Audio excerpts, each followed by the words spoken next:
Yeah, I mean, I would never ever trade, what I've been able to do. It's been absolutely fascinating. I've been to Europe 100 times at least. I've been every continent on Earth. I've been to almost every major city. As a veteran in the industry, and always I'm sure you get asked, I get asked, people coming up in the industry that have these stars in the eyes that they're going to hit the road, kind of like, the circus, where you're going to quit school and jump on a tour bus and the rest of the world is yours.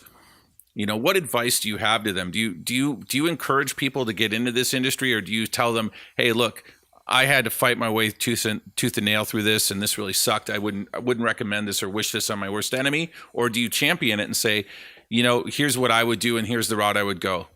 I would absolutely champion it, and I'm all for it. But the first thing I'm for is education. Get an education, no matter what you do. Go to school as long as you can. If you can go to college and get a degree, go get it.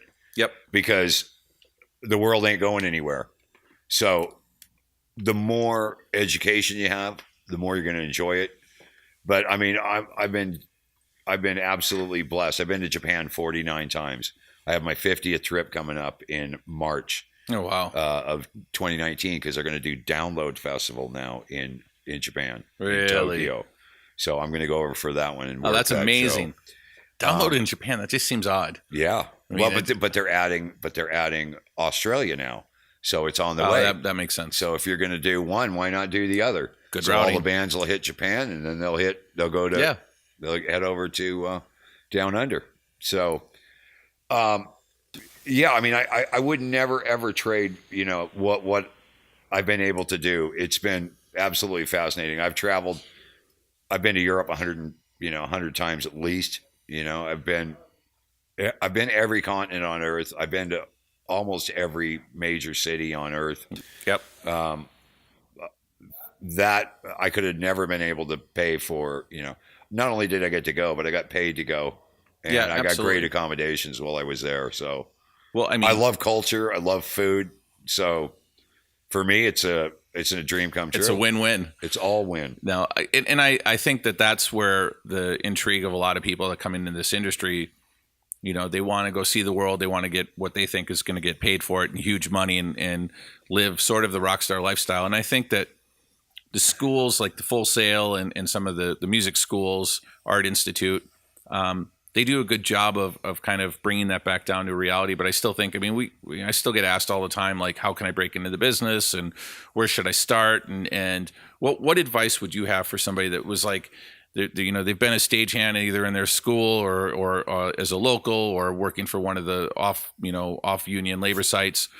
Find bands. I mean, if you want to do it for the reason that I did it, I mean, I did it for the love of what I did. Yeah, I love music. I like being around the whole scene. So I went and worked with local bands when I was a kid. Yeah, and then I learned, how do you plug an amp in? What does it do? What happens if you don't plug your cable in? We're going to blow your head up, and then you're going to get screamed at. So, you got to learn all this stuff. Exactly. You got to actually know what you're doing before you go out and damage a bunch of people's gear. So I know that you've been doing this so long, but think back to your rookie days. I'm talking day one, day two. Oh, yeah. What was the biggest fuck up that you did that you're just like, you look back now and you would have just kicked the shit out of yourself for doing it? Man, that's a long list. I know. And it could be more than one answer. Like, if there's good stories, don't hold back. But there's got to be something you look back and you're like, God, I just would have beat the fuck out of myself had I done that now. Boy, that's a long list.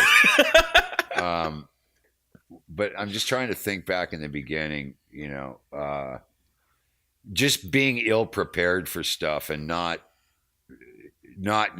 grasping the magnitude of what you're doing, and not really knowing what you're doing, just not having enough knowledge about doing something. And then it just kind of snowballs and gets out of control on you. And it's a tough business to kind of fake it till you make it, because people are on you pretty quick. They'll light you up like the 4th of July, man. I mean, so give us 3 pro tips that you would say to somebody of how to handle life on the road, and sort of Tom's 3-point wisdom. Well, first off, don't ever be late. Oh, amen. Because there's so many other people out there that if your call is at 9:30 in the morning, be there at 9. Yep. Be 30 minutes early to your calls, because if you're making somebody wait on you, that'll piss off everybody around you. Don't do that. Enjoy yourself, and work hard is probably, number one. Yeah. Work your butt off. But definitely enjoy yourself and go and see things and get out of your hotel room and don't just sit there and watch TV. And there's a lot happening out there. Yeah, I think number 4 would be take a shower once a week or something. That would be real nice. You may want to get shined up as often as possible. Well, I appreciate it. And if there's anything else that you think of that would be something that you haven't shared in podcasts, or you haven't shared when you were naked on the Trailer Park Boys, what would it be? What was that one thing that people that work with you every day?